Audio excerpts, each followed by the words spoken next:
तो चलिए बढ़ते हैं आज की कहानी की ओर।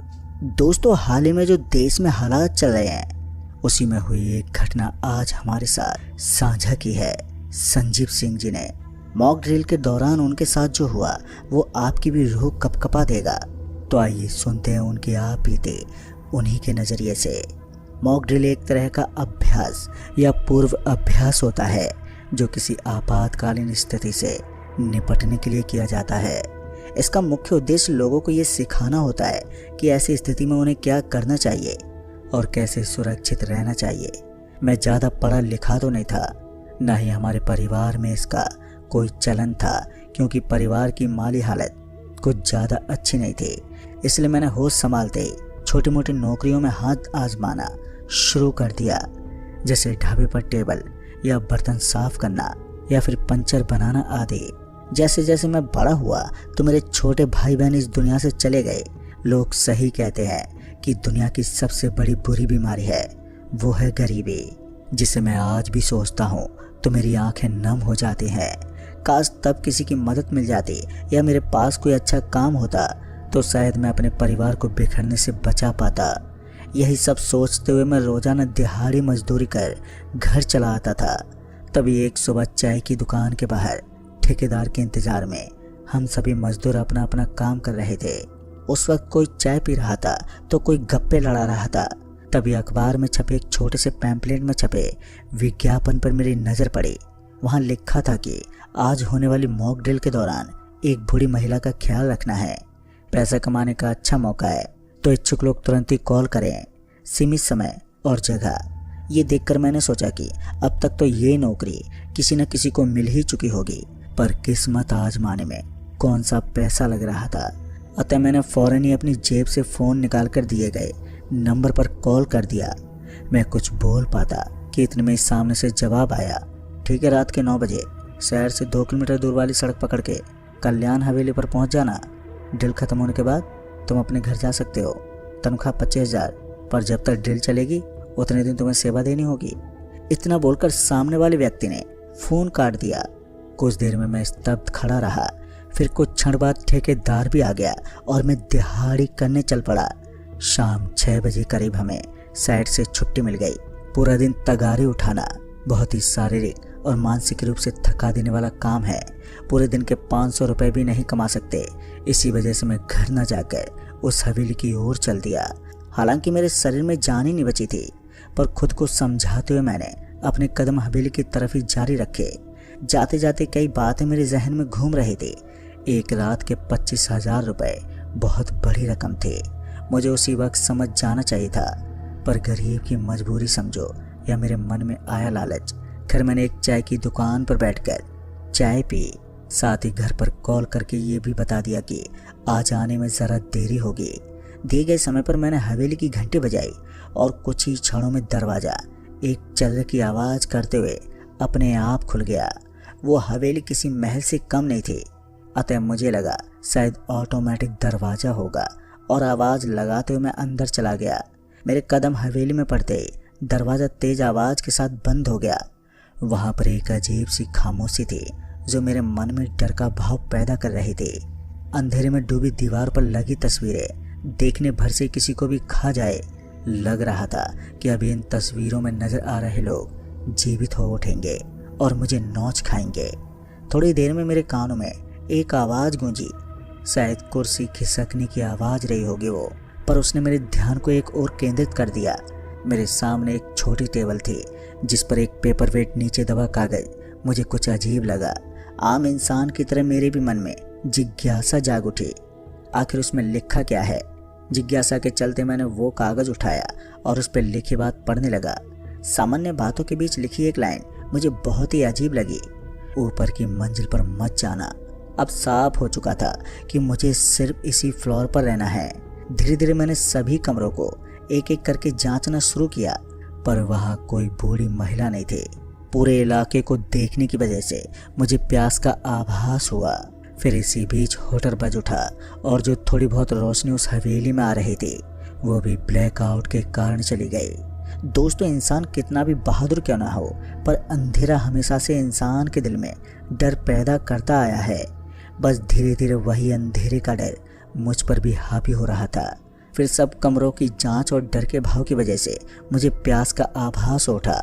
अतः मैंने तुरंत अपने झोले से बोतल निकाली और सीधे मुंह लगाकर बोतल उल्टी कर दी, मगर मेरे हलक को एक बूंद भी नहीं पहुंची।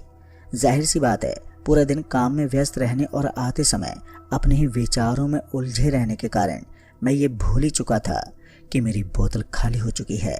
अब मेरे पास उसी अंधेरे में किचन जाने के अलावा कोई और विकल्प ही नहीं था।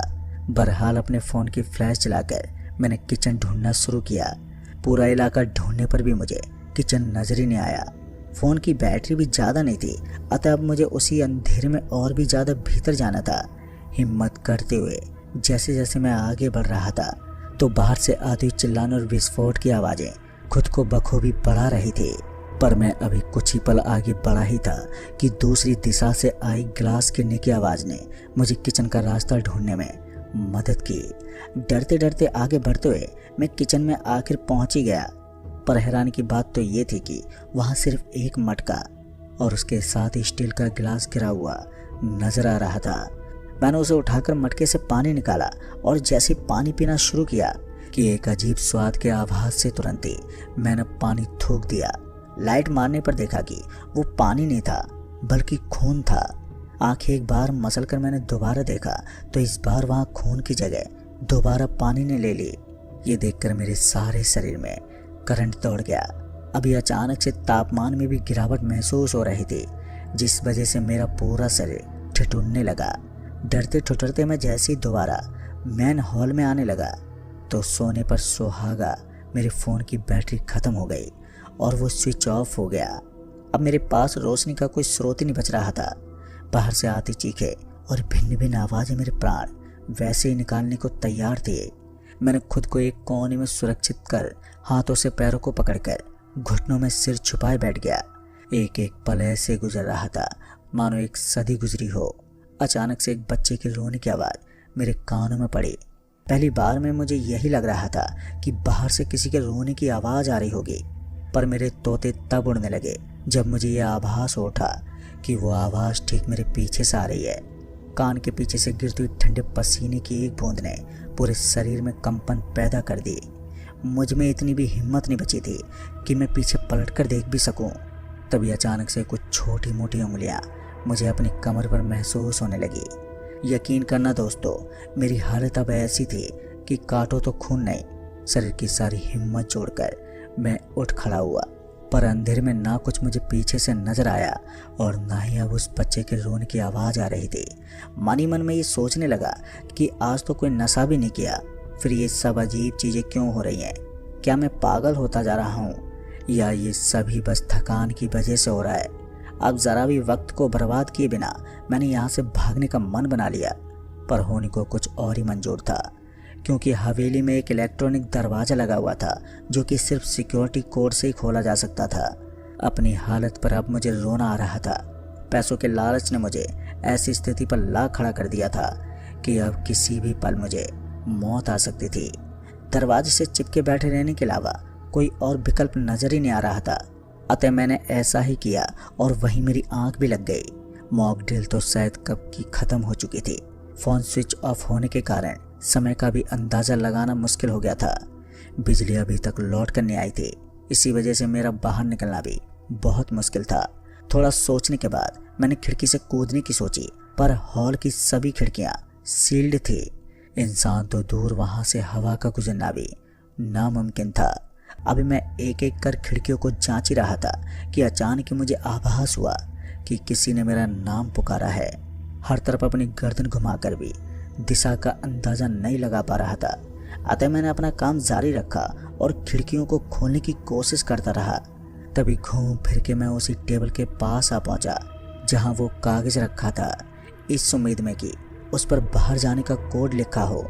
तभी मैंने उसे उठा लिया और अपनी जेब से माचिस निकालकर उसी की रोशनी में दोबारा कागज पर लिखी जानकारी को ध्यान से पढ़ने लगा। अभी मैंने पढ़ना शुरू किया था कि पता नहीं कैसे एक तेज हवा का झोंका आया और माचिस की तीली बुझ गई। मैं बार बार तीली जलाता और हर बार एक हवा का झोंका उसे बुझा जाता। परेशान होकर मैंने उस कागज को ही फेंक दिया और तभी ऊपर की मंजिल से किसी ने मेरा नाम पुकारा। डर तो इंसान के मन में कहीं ना कहीं रहता है, पर जब बचाने की बात आती है तब हम कुछ भी कर जाते हैं। इस टाइम तक मैं भूल चुका था कि ऊपर की मंजिल पर मेरा जाना निषेध है, पर इस उम्मीद में आगे बढ़ गया कि शायद वहां से मुझे बाहर जाने का कोई तरीका मिल जाए। अभी कुछ आधी सीढ़ियां ही मैंने चढ़ी थी कि मेरे पैरों में एक कागज आ गया। उस पर शायद किसी खास तरह की इंक का इस्तेमाल किया हुआ था, क्योंकि उस कागज की लिखावट को मैं अंधेरे में भी अच्छे से पढ़ पा रहा था। वहां पर लिखा गया था कि अभी तक शायद तुम्हें अम्मा ना मिली हो और इसी के लिए तुम ऊपरी मंजिल चढ़ने लगे हो, पर तुम्हें आज कुछ और काम करना है। तुरंत किचन में जाकर मटके का पानी खाली कर दो। उसके बाद दरवाजे पर जाकर जोर से चिल्लाना, मटका। दरवाजा खुल जाएगा और तुम्हारी तनख्वाह गेट के बाहर गमले में रखी मिलेगी। दोस्तों, बाहर जाने का तरीका जानकर मेरे शरीर में अचानक से जान आ गई। अंधेरे में दौड़ते हुए मैंने सीढ़ियों को पार किया। अभी किचन की ओर में बढ़ा ही था कि घुप अंधेरे के कारण मेरा पैर रास्ते में रखी टेबल से जा टकराया। दर्द की एक लहर मेरे टकने से होते हुए पूरे शरीर में फैल गई। दर्द में कराहते हुए मैं वहीं पैर पकड़कर बैठ गया। फिर कुछ देर के बाद जब दर्द कम हुआ तो तुरंत ही प्रभाव से मैं किचन में गया और मटका खाली करने के लिए विचार करने लगा। वो मटका ऊपर तक भरा हुआ था, अतः उसका पानी पीकर तो खाली नहीं किया जा सकता था, और न ही उस कागज में मटके को खाली करने के लिए कोई विशेष जानकारी दी गई थी। अतः मैंने उसे उठाकर सिंक में खाली करने की सोची, पर वो मटका आमतौर पर जितना भारी होना चाहिए था उससे कुछ ज़्यादा ही भारी था। हालांकि पूरे दिन भारी वजन उठाने के कारण थोड़ी मशक्कत कर मैंने जैसे तैसे मटके को खाली ही कर दिया। शरीर ताकत की कमी से टूटने की कगार पर आ पहुंचा था। अब मुझे बस अपने घर जाना था। रास्ता भी लंबा और थकाने वाला था। इसके विपरीत मेरे शरीर में इतनी ताकत नहीं बची थी कि मैं एक कदम और चल पाऊं। जैसे तैसे कर दरवाजे पर पहुंचकर मैंने निर्देश अनुसार दरवाजे को देखते हुए जोर से मटका चिल्लाया। कुछ ही क्षणों में चर्र की आवाज के साथ वो दरवाजा खुल गया और दरवाजा खुलते ही हवेली भी जगमग हो गई। जैसे मैंने कदम बाहर रखा कि पीछे से आवाज आई, बेटा संजीव कल फिर आओगे। ये सुनकर मेरी रीढ़ की हड्डी में सिरहन दौड़ गई। झिझकते हुए मैंने पीछे गर्दन घुमाई तो नज़ारा देख मेरी आत्मा शरीर छोड़ने को हो गई। इश्तेहार में जिस बूढ़ी महिला का जिक्र किया गया था वो इस समय छत से छिपकली की भांति चिपकी हुई थी, चेहरे पर नौच खाने वाली मुस्कुराहट लिए। उसके ठीक नीचे एक मटका रखा हुआ था, बिल्कुल उसी तरह का मटका जिसे अभी कुछ देर पहले मैं खाली करके आया था। और यकीन कीजिएगा उस मटके में बूढ़ी महिला के मुंह से गिरती हुई लार जमा हो रही थी। इतना देखा ही था कि मैंने उसी पल उल्टियां करना शुरू कर दिया। पता नहीं कब मैं वहीं बेहोश हो गया और फिर जब मेरी आंख खुली तो पंछी चहचहा रहे थे। शायद सुबह के 4 या 5 बजे होंगे। मैंने पास पड़ा पैसे का लिफाफा उठाया और अपने घर की ओर भाग खड़ा हुआ। घर पहुंचते मैं सीधे बिस्तर पर जा गिरा। माँ मुझे देखकर थोड़ी संतुष्ट हुई, पर उन्हें मैंने कल रात की घटना के बारे में कुछ नहीं बताया। 2 दिन तक शदीद बीमारी रहने के बाद जब मैं नहाने गया तो जैसे शरीर को पानी ने छुआ, अलग अलग जगहों पर तेज जलन का आभास हुआ, जिस कारण मेरी चीख निकल गई। चीख सुनकर जब माँ मेरे पास आई तो उन्होंने बताया मेरे शरीर के पीछे के हिस्से पर कई अलग अलग जगहों पर छोटे बड़े कटने के निशान बने हुए थे, जिन पर पानी लगते ही बहुत जलन हो रही थी। मरहम पट्टी कर मैं दोबारा बिस्तर पर लेट गया। वहां से आने के बाद मेरे हलक से एक निवाला भी खाने का नीचे नहीं उतर रहा था, जिस वजह से मेरे शरीर में बहुत ही ज़्यादा कमजोरी आने लगी। उसी रोज रात को घबराकर मेरी आंख खुली तो अजीब सी हंसी की आवाज़ ने मेरा ध्यान घर के अंधेरे कोने की छत पर खींचा। वहाँ पर वही बूढ़ी महिला उसी तरह छत से चिपकी हुई थी जैसे कि पहले चिपकी हुई थी। जैसे मेरी नज़र उस पर पड़ी वो सीधे मेरी छाती पर कूद गई। उसकी लार मेरे मुंह पर टपक रही थी। सारी ताकत लगाकर भी मैं ज़रा भी आवाज़ नहीं निकाल पा रहा था, और मेरी आवाज़ निकलती भी कैसे, उसने अपने दोनों हाथों से मेरे गले को पकड़ रखा था। मेरा दम बस निकलने को ही था और तभी पास के मंदिर में हनुमान चालीसा का पाठ होने लगा। उसे सुन मैं भी अपने मन में हनुमान चालीसा का जाप करने लगा। अब ये सुन वो बूढ़ी औरत जोर से चिल्लाने लगी और अचानक से वहाँ से गायब हो गई। सुबह होते माँ को मैंने सारी बात बता दी। दोपहर होते होते माँ मुझे लेकर एक बाबा के पास चली गई। वहाँ का नज़ारा बहुत ही भयावह था। चारों तरफ भांति भांति के लोग अपने परिवारजनों के साथ बैठे हुए थे। हम दोनों भी एक कोना पकड़कर अपनी बारी का इंतजार करने लगे। कुछ आधा घंटा इंतजार के बाद बाबा ने मुझे अपने पास बुलाया।